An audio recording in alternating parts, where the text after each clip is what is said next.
시청자 여러분 안녕하십니까. 본격 시사 토크 명쾌한 주입니다. 민선 8기 오영훈 도정이 출범한 지 어느덧 2달째에 접어들고 있는데요. 최근 민선 8기 첫 정무직 인사 예정자를 발표하면서 후속 인사에 대한 관심도 높아지고 있죠. 오늘 명쾌한 주에서는 홍명환 전 더불어민주당 제주도의원, 장성철 전 국민의힘 제주도당 위원장 모시고 오영훈 도정의 초반 행보 하나씩 짚어보겠습니다. 예, 안녕하세요. 네, 안녕하십니까. 예, 두 분 이번에 상당히 오랜만에 뵙는 것 같은데요. 그동안 대선, 지방선거, 중간에 여러 가지로 사연들도 있으셨는데, 최근에 어떻게 지내고 계신지 한 분씩 말씀해 주시죠. 홍명환 의원님은 요즘 어떻게 지내고 계신지? 저는 그냥 요즘 좀 쉬고 있습니다. 예. 그래서, 예. 장성철 위원장님은 어떻게 되십니까? 성찰. 예. 2016년 국민의당 총선 이후로 큰 선거를 3번 치렀는데 예. 이번 지방선거에서는 제가 후보가 못 됐잖아요. 예. 그래서 대선에서 어쨌든 정권 교체라고 하는 보람된 일이 있었고, 예. 그런데 저 개인적으로는 지난 한 6년 동안의 정치 활동 과정에서 저로 인해서 좀 부담 느끼신 분들, 혹시 폐 좀 끼치신 분들이 누굴까 그런 고민도 하고, 예. 또 한편으로는 지난 6년 동안 선거 과정에서 혹은 또 정치 활동하면서 제가 주장했던 내용들 다시 한번 정리해보고 또 일관성은 있는지 혹은 부족함은 없었는지 그렇게 살펴보는 그런 시간 갖고 있습니다. 예, 알겠습니다. 네, 민선 8기 첫 고위직 후보자가 발표됐습니다. 지난주 도정 출범 한 달여 만에 정무부지사와 행정시장 예정자가 발표됐는데요. 정무부지사에는 김희현 전 제주도의원, 제주시장의 강병삼 변호사, 서귀포시장의 이종우 전 남제주군 의원 3분이 지명됐습니다. 이번 인사에 대해서 두 분 한 줄씩 평가를 한다면 어떻게 하시겠는지. 예.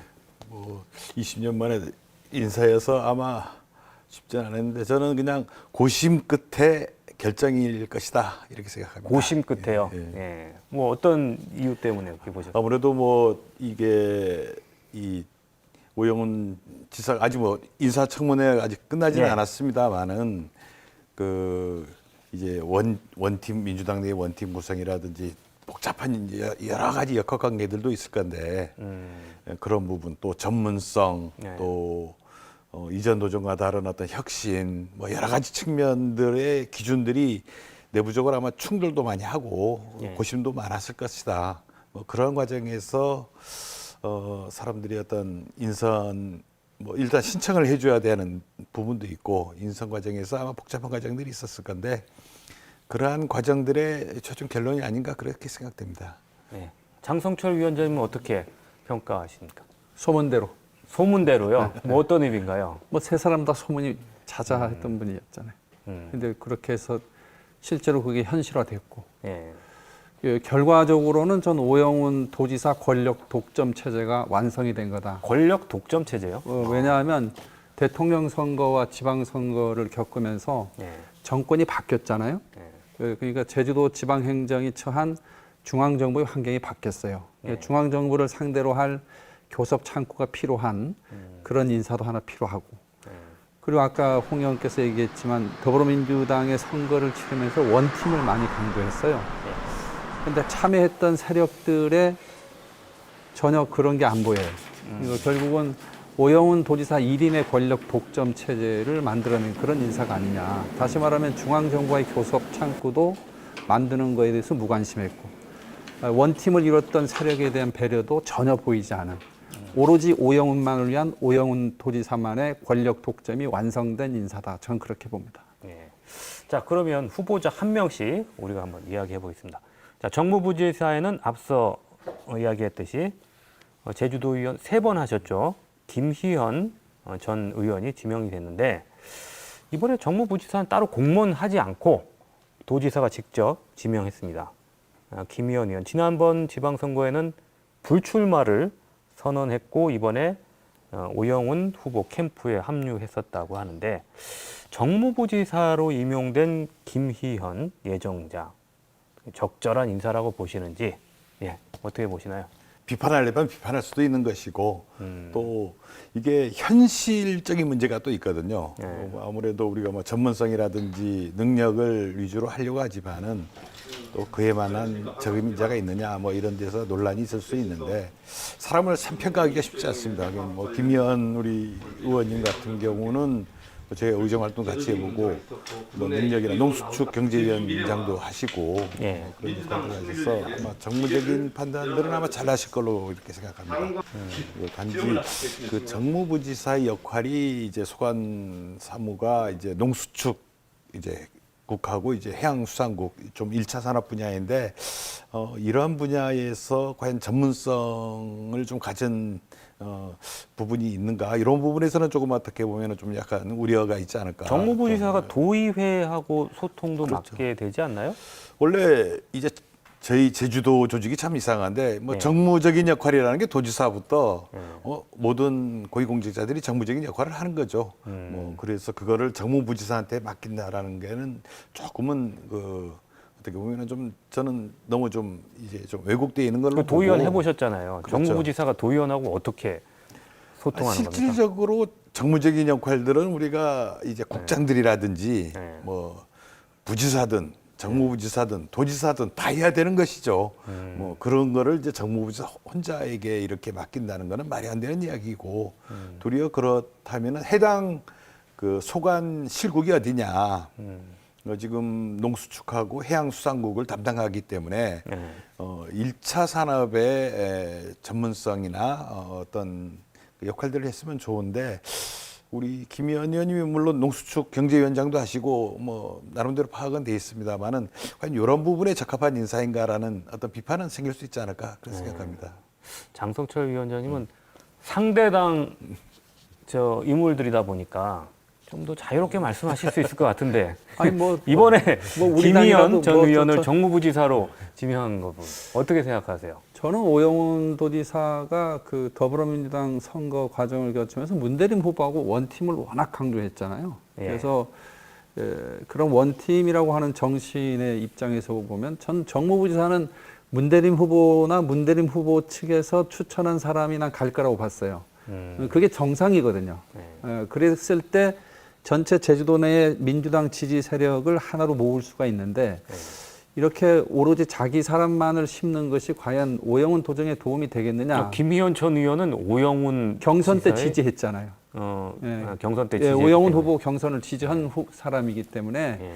저는 그 면에서 조금 오영훈 후보가 그 너무 권력에 대한 집착이 강한 게 아니냐 이런 생각을 하고 개인적으로는 김의원 후보가 걸어왔던 인생 정치 인생을 보면 이만한 인물이 없죠.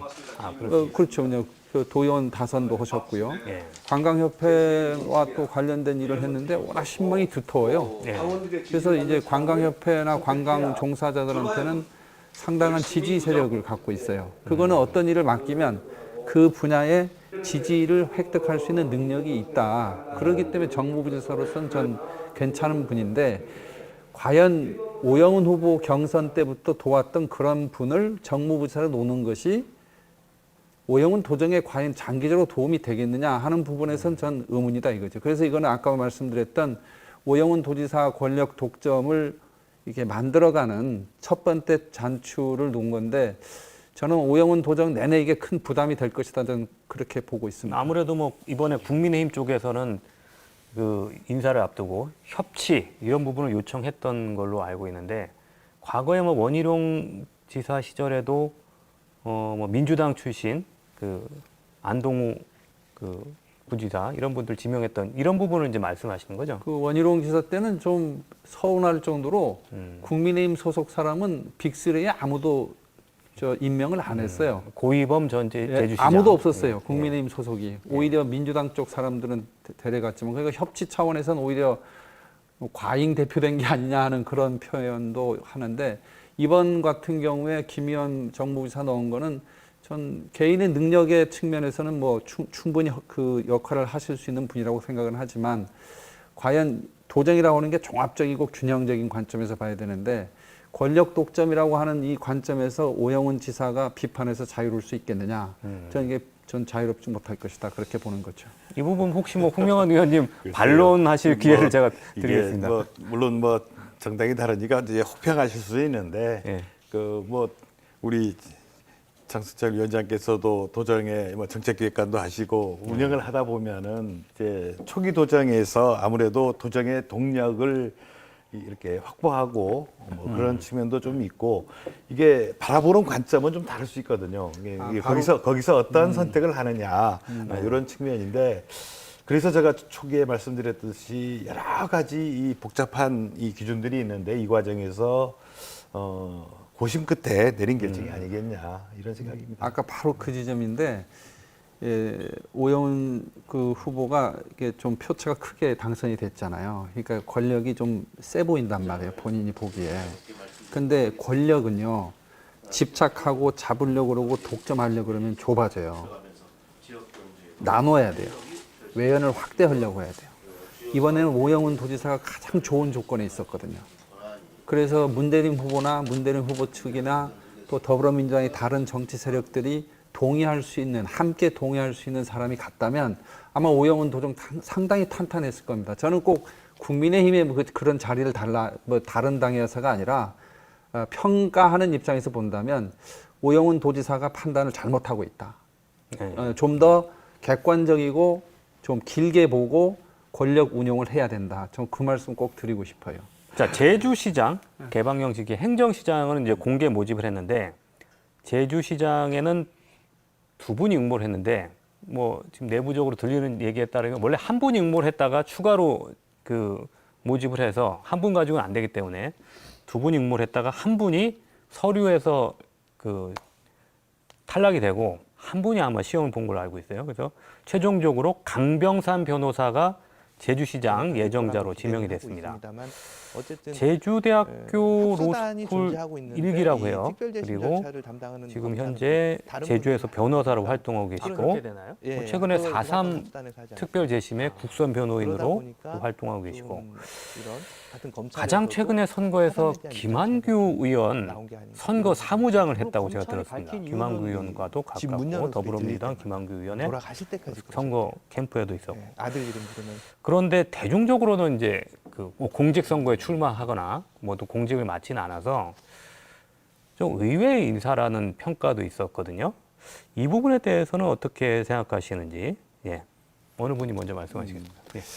아무래도 그 오영훈 도정이 또 어떤 혁신적인 모습들을 보여주는 저는 그 나름대로 좀 긍정적인 인사로 이렇게 생각됩니다만은 아마 이분이 많이 이제 대중적으로 많이 알려져 있지 않지만은 그 이제 이 정치 쪽에서는 많은 관심을 가지고 특히 이제 녹색당 쪽에 어떤 최근까지 그런, 녹색당 그렇죠. 갖고 계셨더라고요. 그런 어떤 그 성향의 분이시고 그 새로운 혁신적인 모습을 좀 기대할 수 있는 그런 어떤 참신한 인물이 아닌가 이런 생각이 듭니다. 물론 어떤 듣보잡 이런 평가도 나올 수 있겠지만은 저는 그 나름대로 그 우리 제주도정이 어떤 혁신적인 모습, 그 제주시장의 혁신적인 모습들을 한번 기대할 수 있는 인물이 아닌가 이런 생각을 합니다. 장성철 위원장은 어떻게 보시나요? 김한규 후보가 아까 말씀드린 개인의 그 능력이나 전문성 이런 걸 고려해서 잘한 인사냐 못한 인사냐 하는 것은 결국은 임명권자가 책임지는 거예요. 그러니까 성과로서 평가를 받겠다 그런 마음으로 전 인사를 했다고 보고 전 그거는 도지사로서의 인사권에 대해서는 존중해야 된다고 생각을 합니다. 그러니까 강병삼 행정시장이 되면 오영훈 도정의 행정시장으로서 뚜렷한 성과를 내면 그 인사 잘했다 할 것이고 성과를 내지 못하고 유야무야 되면 거 봐라 신임 갖다 놓으니까 아무것도 못했지 않냐 이렇게 하는데 제가 아까도 서두에서 말씀드렸지만은 김한규 후보 캠프에서 활동을 하고 그리고 나서 또 도지사 인수위원회 인수위원으로 활동을 하셨단 말이에요. 그러니까 이게 오영훈 도지사 입장에서는 지나치게 자기 라인들을 계속 챙기는 듯한 계속 그 얘기 하시네요. 그죠. 그러니까 이런 게 문제가 되는 거예요.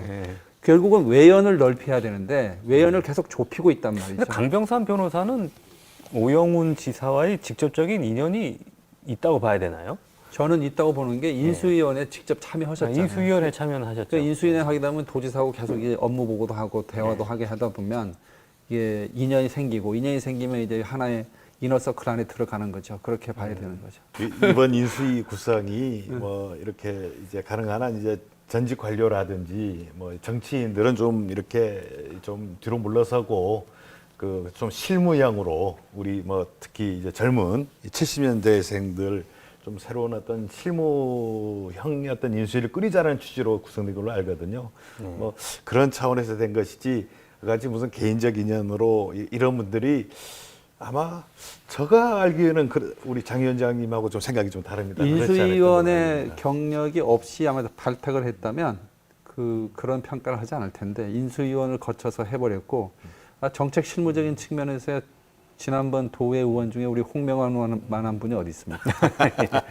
당연히 들어갔어야죠. 그런데 뭐 저는 그 강병삼 그 시장 후보가 뭐 이제 인사청문 과정을 이제 거치면서 뭐 검증이 되겠습니다만은 저는 한번 기대해 볼 만하지도 않냐. 물론 행정 경험이나 이런 부분들은 조금 조금 미천하겠지만은 시민을 대변하고 이러한 데 있어서 그 시민의 어떤 가려운 데를 긁어줄 수 있는 행정혁신이나 이런 것들을 한번 해볼 수 있는 인재가 아니겠나.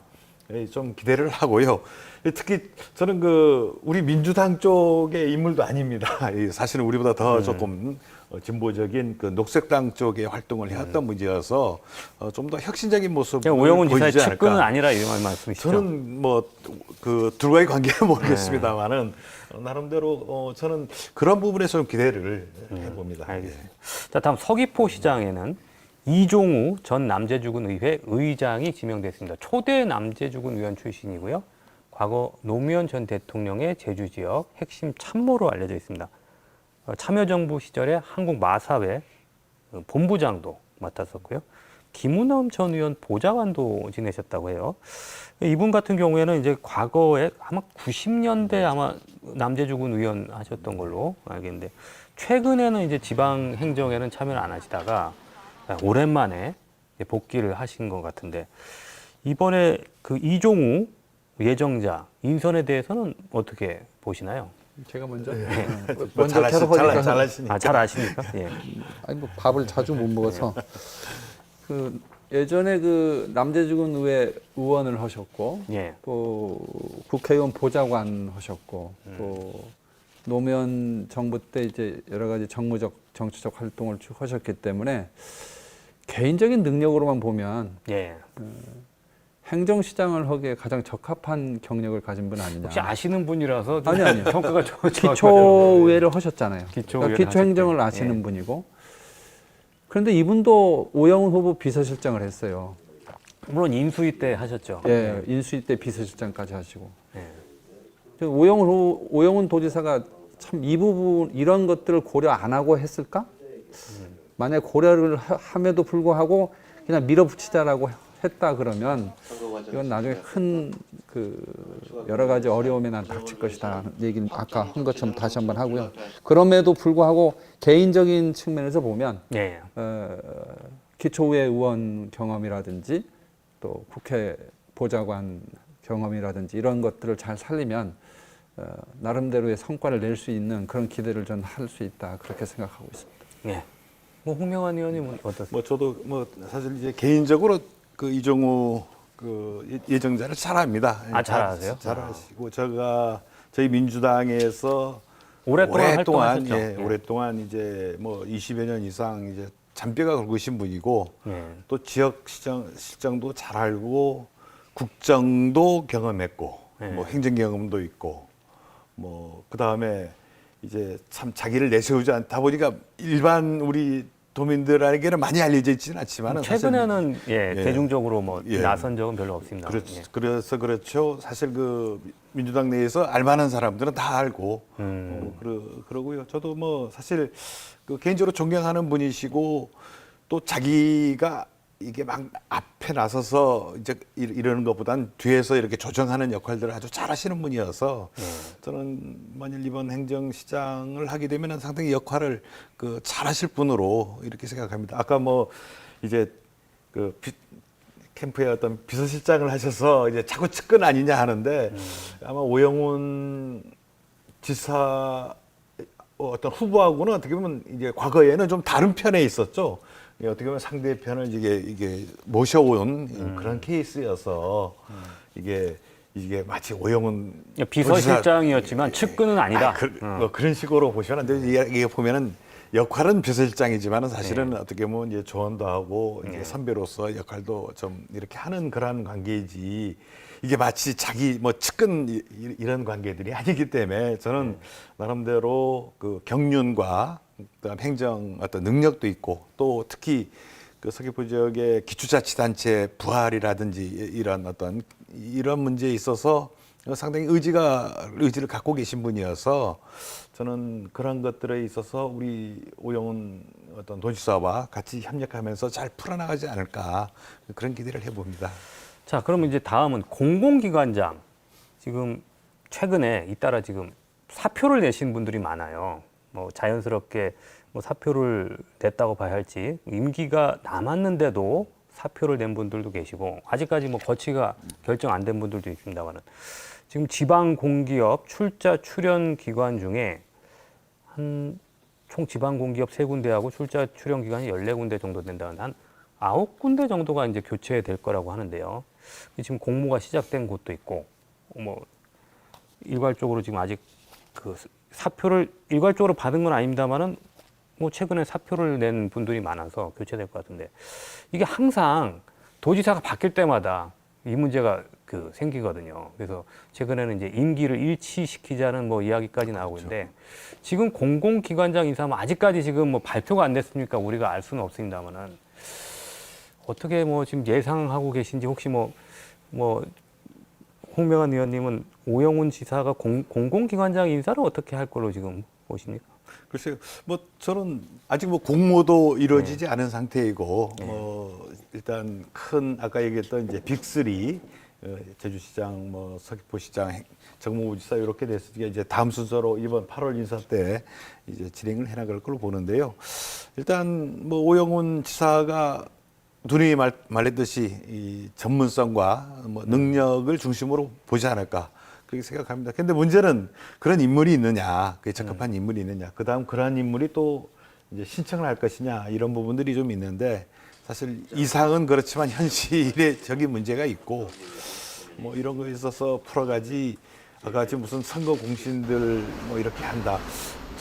제가 개인적으로는 우리 상반기 때에는 가능한 한 그 뭐 정치인들이라든지 아니면 선거 공신이라든지 또 어떤 뭐 측근이라든지 이러한 것들은 가능한 한 좀 배제를 하면서 전문성과 능력을 갖춘 인사들을 발탁하는데 우선 집중하지 않을까 이런 생각을 좀 해봅니다.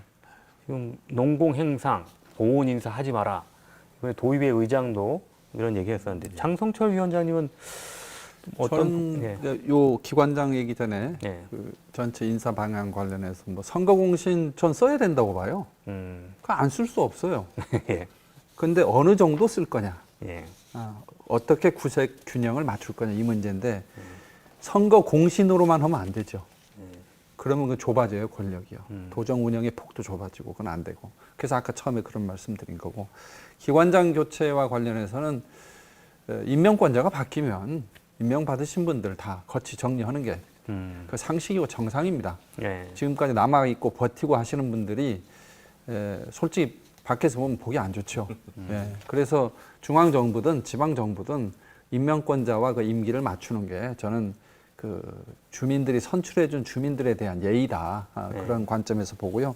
아까 뭐 전문성과 능력이다 뭐 이렇게 하는 게 사실은 그런 분이 있겠습니까? 이러는데 평가하기가 어려워요. 결론은 뭐냐면 임명권자가 성과로서 답을 해야 돼요. 어떤 기관장을 맡겼을 때 그 기관의 업무 성과가 뚜렷하게 나타나서 도민들이 체감할 수 있도록 해주면 성공한 인사인 거고 그러지 않고 월급만 받아가고 그냥 뭐 시간만 때우고 그런 식으로 보이면 그건 실패한 인사죠. 그래서 정말 사람 고르는데 신중해야 되고 좀 균형감 있게 인사를 하는 그런 마음으로 기관장 인사도 오영훈 도지사께서 하셔야 된다. 그 말씀을 드리고 싶습니다. 네. 도민이 다 지켜보고 있는 인사니까 뭐 나름대로 상식과 이것대로 다른 거고 문제는 중요한 건 아까 얘기대로 현실적인 그 사람 문제죠. 예, 사람 문제가 있고 또 가장 안타까운 게 지금 뭐 이제 도지사 임기는 4년인데 이제 기관장 임기가 이제 3년 이런 식으로 되다 보니까 이게 어긋나지 않습니까? 이게 대구 같은 경우는 이제 임기를 이제 2년으로 이렇게 바꾸면서 잘했을 때는 이제 2년을 더해서 도지사와 임기를 같이 하는 이런 형태로 이제 조금 이게 바꿔줘야 되지 않냐. 이게 사실 조례는 아니고 그 내부에 홍준표 시장이 추진하는 거죠, 지금. 뭐 그렇죠. 이 집안 있으면은 그 내부 정관이나 이런 걸로 해서 정리할 수 있는 문제인데 이게 마치 전임 도적이 알박기에서 남겨가 버린 식으로 막 자꾸 이렇게 갈등 생기는 거는 바람직하지 않고 아까 정 의원님 의견은 저는 상당히 동의합니다. 그 2년 해서 이렇게 임기에 같이 가야죠. 예. 예. 지금 최근에 통과된 추경 예산 얘기 잠깐 하겠습니다. 전도민 지원금 1인당 10만 원씩 통과가 됐는데 그 전도민 재난지원금 뭐 어떻게 보시는지. 예.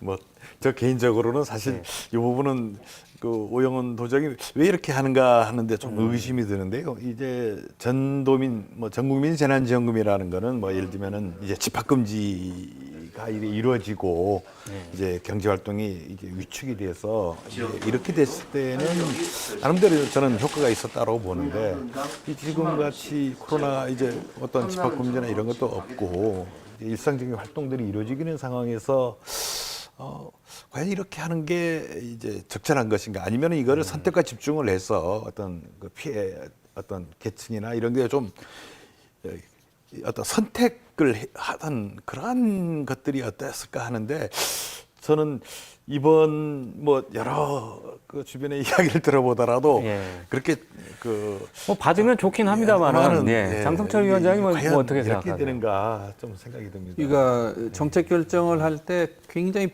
협소하고 폭이 좁은 의논을 하는 거예요. 도지사가.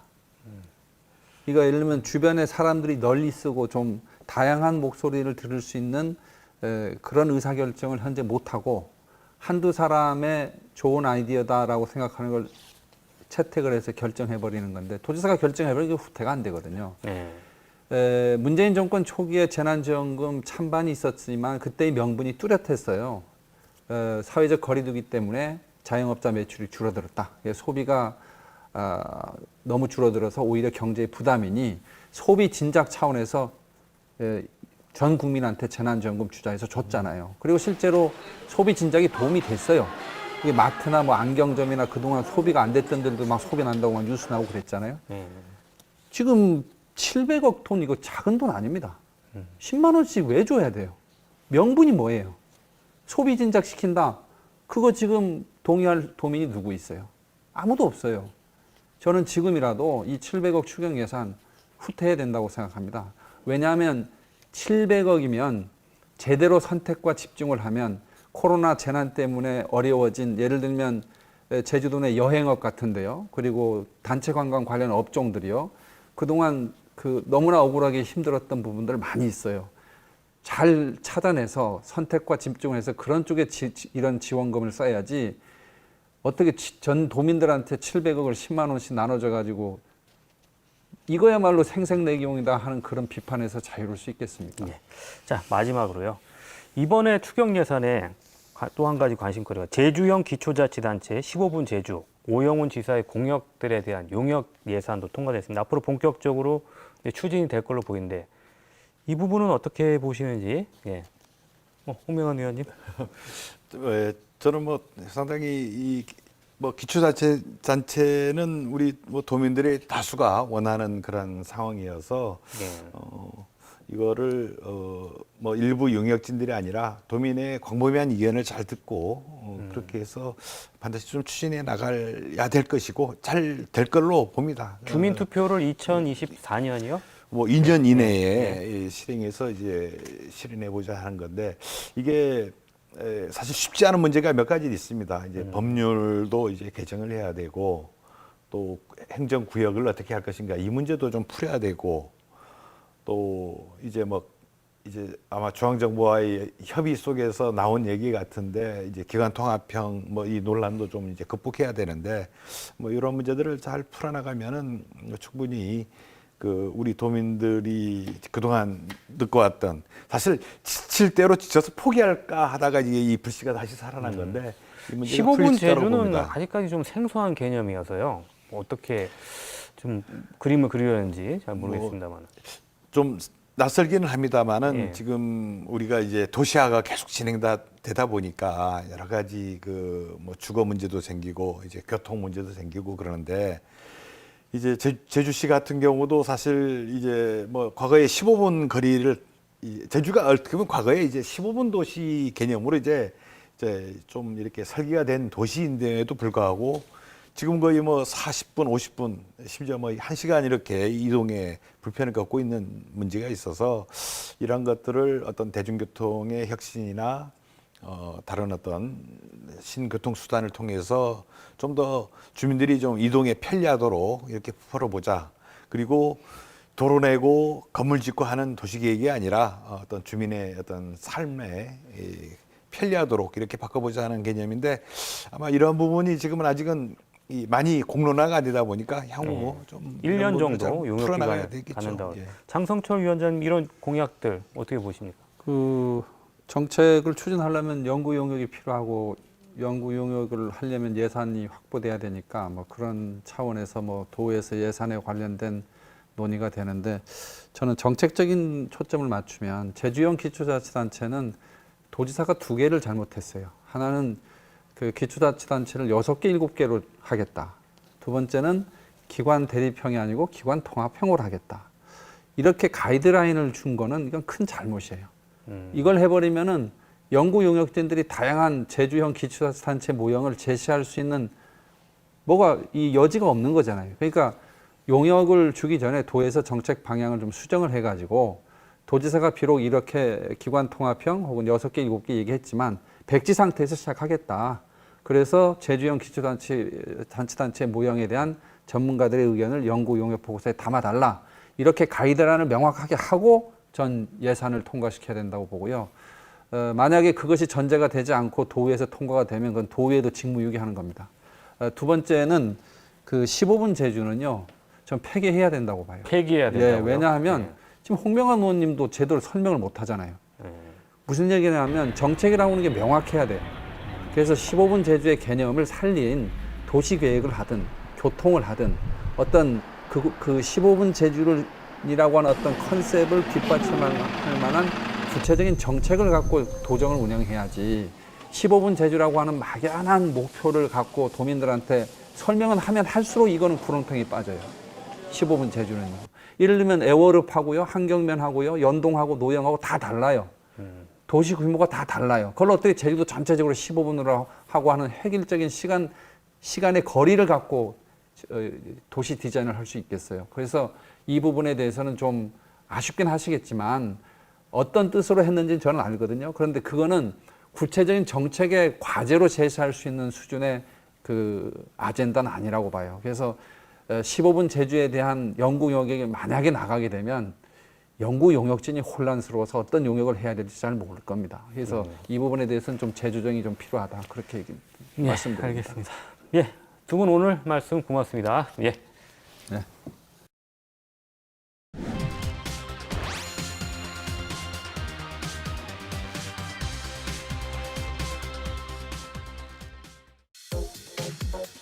한동안 잠잠했던 코로나19가 다시 증가세로 돌아서면서 전국적으로 유행이 재확산되고 있습니다. 오미크론 하위 변이종들이 속속 등장하면서 전파 우려가 더욱 커지고 있는데요. 여름 휴가철을 맞아 제주를 찾는 관광객이 늘어나면서 제주 지역 확진자도 급증하고 있습니다. 현재 코로나19 상황에 대해서 제주대학교 의과대학 박형근 교수와 함께 자세한 이야기 나눠보겠습니다. 예, 교수님 안녕하세요. 예, 안녕하세요. 최근에 그 제주 지역에서 확진자가 2,000명 선까지 지금 늘어났고요. 과거 6월 달보다는 뭐 굉장히 많이 늘어났어요. 한 달 사이에 뭐 지금 한 10배 가까이 지금 늘어났는데 현재 상황 지금 어느 정도 심각한 걸로 보고 계신지 좀 말씀해 주시죠. 예, 우리가 지금 3월 달에 예. 제주도에서 많을 때는 이제 6천 명 이상까지도 확진자 6천 명. 하루에 예. 6천 명 이상까지도 발생을 했었거든요. 그 유행을 이제 잘 넘겨왔는데 지금 현재 발생 수준을 놓고 봤을 때 현재 유행하고 있는 코로나 바이러스의 중증도, 중증 환자 발생률과 치명률, 그리고 우리가 지금 1, 2, 3월에 발생해서 자연 면역을 획득하신 분들의 비율, 그리고 치료제 확보, 그리고 치료 인프라 확보를 고려했을 때 현재 상황이 그렇게 심각한 상황은 아니다라고 심각한 상황은 아니다. 아니다라고 판단하고 있습니다. 확진자가 가장 이제 관심이 되는 게 네. 일단 숫자가 네. 제일 와닿으니까요. 확진자가 지금 제주도는 최고 3,000명 네. 발생하는 단계까지는 지금 대비하기로 했는데 이번 재유행으로 제주 지역 확진자는 어느 정도까지 늘어날 걸로 보고 계십니까? 정확한 숫자를 이게 지금 말씀드리기는 좀 어렵습니다. 그거는 우리나라에서 그 확진자 수 추계하는 수학적 모델링을 하시는 팀이 한 6, 7팀이 있는 걸로 알고 있는데 예. 그 팀도 사실 매일매일 변수들을 확인된 숫자에 맞춰서 조정해 나가고 있거든요. 미세하게 그 조정하면서 단기 추정과 중기 추정들을 이제 하고 있는 거라서 지금 현재 원래 이제 그 올 여름 지금 현재 유행의 가장 최고 정점을 한 18만 명 정도까지 전국적으로 하루에 전국적으로요? 보다가 지금 이제 30만 명 이상까지도 추계가 나오고 있는데요. 그러니까 제주가 전국의 1%니까 거기서 3,000명이 나오는 거죠. 예, 예. 그렇게 추정이 되는 건데 지금 현재 3,000명, 4,000명이 발생한다 하더라도 아까 말씀드렸듯이 우리가 지금 3월 유행의 파고를 잘 넘겼던 것처럼 대응할 수 있는 역량과 여력은 갖고 있다라고 판단할 수 있겠습니다. 지금 오미크론 하위 변이들이 네. 유행하고 있는 걸로 봐야 되잖아요.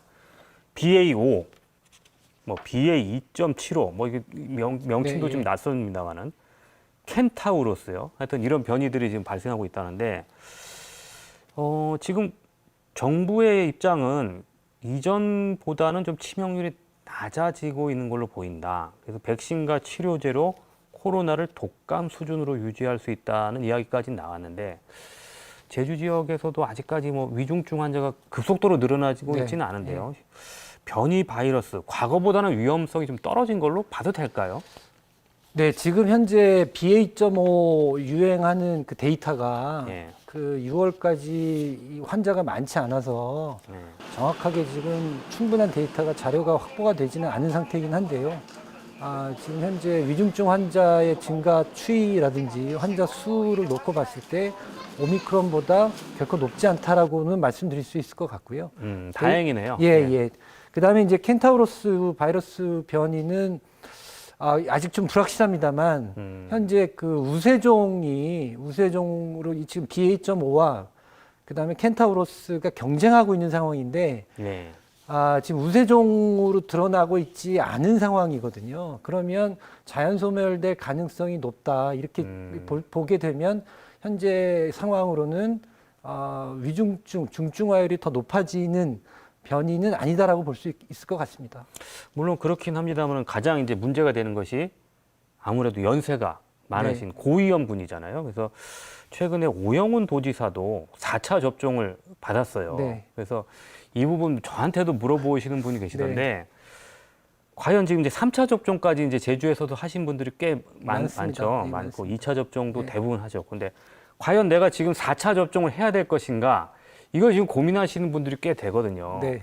현 시점에서 백신 접종은 필요할까요? 아니면 좀 더 기다렸다가 해야 될까? 이 부분 고민하시는 분들이 많은데 어떻게 해야 됩니까? 먼저 이제 좀 이론적인 말씀 먼저 드리면 예. 백신 접종의 효과는 두 가지입니다. 하나는 전파를 차단하는 거고 예. 하나는 감염됐을 때 중증 상태로 가는 것을 줄여주는, 막아주는 효과지 두 가지인데요. 예. 지금 현재 코로나 바이러스는 상기도 감염을 중심으로 전파가 되고 있어서 전파 차단 효과는 미약합니다. 하지만 중증화 예방 효과는 대단히 높다고 지금 알려져 있고 그렇게 실증적으로 입증되고 있거든요. 그러니까 오미크론 자체의 그 변이가 되면서 위험도가 과거보다는 좀 낮아진 거에다가 백신 접종 효과로 우리가 지금 일상에 다가가고 있는 거다 이렇게 말씀드릴 수 있겠고요. 근데 이제 그러면 우선 맞으셔야 되는 분들이 있습니다. 4차 예. 접종을. 그 백신 접종을 했을 때 효과가 뭐냐면 백신 접종을 하시면 중화항체라고 하는 게 만들어지거든요. 예. 근데 이 중화항체는 시간이 지나면서 한 4-5달 지나면서 이제 급격하게 떨어집니다. 4-5달이요. 예, 경과하면서 이제 그렇게 되면 항체가가 이제 굉장히 낮아지게 되는데 이제 지금 현재 그 고위험군이라고 할 수 있는 그 항암제라든지 면역 억제제 치료를 받고 계신 분들 아니면 다른 여러 가지 질병을 같이 갖고 계신 분들 그다음에 연령이 아주 높으신 분들은 4차 접종을 하시면 몸에 중화항체가 만들어지거든요. 예. 그러면 바이러스가에 내가 감염됐을 때 중증화 예방 효과를 기대할 수 있는 거죠. 그래서 이제 그런 분들은 우선적으로 맞으실 필요가 있다라고 좀 고위험군은 말씀드릴 수 4차 있습니다. 접종이 필요하다. 예. 예, 그렇게 생각하시면 될 것 같고요. 그다음에 이제 최근에 감염되셨던 올 지금 2, 3, 4월 유행할 때 감염되셨던 분들이나 지금 이제 감염되셨던 분들은 4차 접종을 지금 올 여름 유행에는 좀 유예하셨다가 지금 그 계절 독감 유행하고 찬바람 불 때 우리가 독감 예방 접종 맞는 시절에 예. 그때 또 이제 그때는 이제 접종하실 필요가 있지 않을까 이런 생각을 갖고 있습니다. 나머지 분들도 올해가 가기 전에는 새로운 접종을 해야 된다. 예, 그럼 이 접종 이제 중화항체 효과 항체가가 이제 떨어진 상태에서 예. 우리 면역 체계에는 기억세포가 새로운 항원이 들어왔을 때 항체를 만들어내는데 예. 시간이 걸리거든요. 네. 그러니까 이제 당장에 중증화 예방 효과가 좀 떨어질 수 있기 때문에 그런 분들도 지금 그 올겨울의 유행에 대비해서는 백신을 좀 접종하실 필요가 있다 이렇게 말씀드릴 수 있을 것 같습니다. 현재까지 뭐 정부와 제주도는 뚜렷한 지금 거리두기를 한다는 이야기는 없고 이제 병상 그다음에 네. 이제 그 진료센터 예. 이런 부분을 좀 보완하기로 했다는데 현재까지 뭐 제주도 차원에서 정부 차원에서 내놓은 대책은 뭐 이 정도면 적절하다고 보십니까? 예, 개인적으로 적절하다고 보는데요. 네. 먼저 좀 말씀을 드리고 싶은 게 우리가 그동안 작년까지는 코로나를 1급 감염병으로 지정을 해서 관리를 했었거든요. 예. 1급 감염병이라고 하는 거는 우리 사회에 존재해서는 안 되는 감염병입니다. 그러니까 박멸시켜야 되는 건데 이거를 지금 2급으로 낮췄거든요. 예. 그러니까 2급, 2급부터는 2급 아래는 더불어 사는 거죠. 병원체랑 이제 더불어 완전히 없어지진 않는군요. 예, 완전히 없어진다라는 기대를 지금 하기는 어려운 상황이라고 지금 평가를 하고 있는 거고요. 예. 그러니까 이랬을 때 우리가 지금 그 병원체, 코로나19라는 병원체랑 더불어 살기 위해서는 사회적 거리두기가 없어야 되는 거고, 그 다음에 어떤 증상이 나타났을 때 적절한 진단과 치료를 받을 수 있으면 되는 거잖아요. 근데 이제 지금 현재 우려되는 거는 여전히 유행 규모가 크고, 예. 그 다음에 이제 바이러스 변이 과정이 또 어떻게 진행될지 불확실함이 있고, 또 하나는 외국에서 유행에 따른 그 우리나라 국민들이 보유하고 있는 면역력이 낮아졌을 때 대유행의 가능성이 있기 때문에 아직은 주시하고 있는 거다. 이제라고 이해를 하시면 될 것 같고요. 그 일상으로 회복을 단계적으로 가고 있는 절차다. 그리고 그 과정에서 과거 1급으로 지정돼서 관리할 때보다는 국가가 해주는 국가의 역할이 점점 더 줄어들고 있거든요. 그렇죠. 예, 국가의 역할이 줄어들고 있고, 그리고 이제 그에 따른 불평불만이 있을 수 있는데, 길게 보면 우리가 일상으로 회복돼가는 과정이라고 보시고 이해를 해주시는 게 맞지 않을까 이런 생각을 갖고 있습니다. 지금 다가온 것이 이제 여름 휴가철을 맞아서 지역 축제들이 지금 열리기 그렇죠. 시작했는데 예. 사회적 거리두기 지금 단계에서는 사실 어려울 것 같긴 합니다만은 어떻게 보십니까? 지금 이런 행사들 계속 정상적으로 진행해도 크게 문제는 없을까요? 저는 진행하는 게 맞다고 생각을 합니다. 예. 이제는 그 우리나라 국민들이 그동안 확진된 비율, 그리고 다 확진되신 분들이 올 초에 감염되신 분들이 대부분이잖아요. 그리고 이제 백신 접종률이 높고, 그 다음에 지금 올 유행에도 꽤 많으신 분들이 걸리고 회복되셨기 때문에 저는 일정 수준의 면역력을 갖추어 나가고 있다라고 보고요. 예. 그리고 지금 다시 사회적 거리두기로 옥죄서 하는 것보다는 일상생활을 유지하면서 우리 사회의 그 대응 역량을 높여가는 게 바람직하다고 생각을 하고 있습니다. 제주가 아무래도 이제 국제 관광지다 보니까 언제쯤 외국인들이 제주를 찾게 될 것인지 이 부분도 사실 관심이 많거든요. 그래서 지금 무사증 입국이 재개됐습니다만은 아직까지는 그 외국인 관광이 완전히 정상화되지는 않습니다. 이 외국인들의 제주 관광은 언제쯤 정상화될 걸로 지금 예상이 가능할까요? 저는 이제 가장 큰 변수가 중국이라고 생각을 합니다. 예. 그러니까 그 제주에 오시는 외국인 관광객의 비율 중에서 가장 많은 비율을 차지했던 게 중국인들이지 않습니까? 예. 근데 이제 중국이 지금 제로 코로나 정책을 고수하고 있습니다. 중국이 지금 우리가 올 초에 겪었던 유행처럼 예. 확진자가 많이 발생했을 때 그들을 치료할 수 있는 의료 인프라가 갖춰져 있지 않다고 평가를 하고 있는 거거든요. 중국 예. 자체적으로 아직 두려움이 있는 거죠. 두려움이 있는 거죠. 예. 그리고 이제 실질적으로 객관적으로 봐도 부족한 부분이 저도 있다고 생각을 합니다. 인구에 비해서. 예. 그러니까 중국 사람들이 자유롭게 제주를 관광할 수 있는 시점이 될 때 저는 제주 관광이 해외 이 관광객들이 많이 들어올 수 있지 않을까 이런 생각을 하고요. 올해는 어려울 것 같고 내년에는 가능하다고 보세요? 그건 이제 중국이 어떤 정책을 펼치느냐가 저는 더 중국 정부가 마음먹기 달렸군요. 그러니까 중국의 방역 정책이 저는 제주 그 외국인 관광 활성화에 굉장히 큰 영향을 미치게 될 거라고 생각을 하고 있습니다. 네, 이 부분은 뭐 아무도 점칠 수 없는 부분이에요. 예. 자, 그 지금 최근에 정기석 국가감염위기 대응 자문위원장 이런 얘기 하셨어요. 이번 겨울을 잘 넘기면 훨씬 다른 세상이 올 것이다. 코로나19를 독감처럼 대할 수 있는 사회적 분위기가 형성될 것이다라는 약간은 좀 희망적인 이야기를 했는데 이번 재유행 마지막 고비가 될 수 있을까요? 그렇지 않을 수 있다라고 하는 판단도 가능하거든요. 이유는 이유를 좀 말씀을 드리면 외국은 우리나라보다 지금 외국도 지금 전 세계적으로 지금 재유행의 흐름이 있는 거지 않습니까? 거기에 재감염자들의 비율이 훨씬 더 높습니다. 예. 근데 우리는 외국보다 낮은 거는 우리는 그 확진자 대부분이 올 초에 유행하면서 감염됐던 집중적으로 분들이거든요. 그때 근데 감염됐죠. 반면에 외국은 그 이제 재작년에 감염됐던 분들이 많이 이 유행에 또 걸리시는 거거든요. 예. 그러니까 이제 그걸 놓고 봤을 때 이게 완전히 깔끔하게 사라지진 않고 지금 겨울이나 여름처럼 계절 유행의 이 주기는 일정 기간 반복돼 가지 않을까. 하지만 우리가 정기적으로 백신을 접종하고 예. 그리고 이제 그 면역력을 집단적으로 더 많이 확보하게 되면 그 파고의 그 깊이와 크기와 넓이는 좀 줄어들지 않을까. 그러면서 보다 일상으로 확실히 다가가지 않을까 이런 생각을 갖고 있습니다. 자, 궁극적으로 그러면 이 코로나 사태 종식이 다가옵니까? 어떻게 될까요? 종식은 어떻게? 종식은 아마 이렇게 보시는 게 맞을 것 같습니다. 지금 우리가 계절 독감처럼 되는 거죠. 그 계절 독감의 기원이 100년 전 스페인 독감에서 비롯됐다라고 하는 근거들이 나왔거든요. 예. 그러니까 이제 점점 더 계절 독감 유행처럼 변해가는 시간 그리고 기간이 필요할 텐데 그게 얼마가 될지는 현재로서 예측은 대단히 어려운 부분이 있습니다. 예, 오늘 말씀 고맙습니다. 네, 감사합니다. 예, 코로나로 어려워진 민생 경제를 살리기 위해 정부와 제주도도 본격적으로 나서고 있는데요. 마스크 없이 생활하던 예전처럼 자유로운 시기가 다시 돌아오길 바라겠습니다.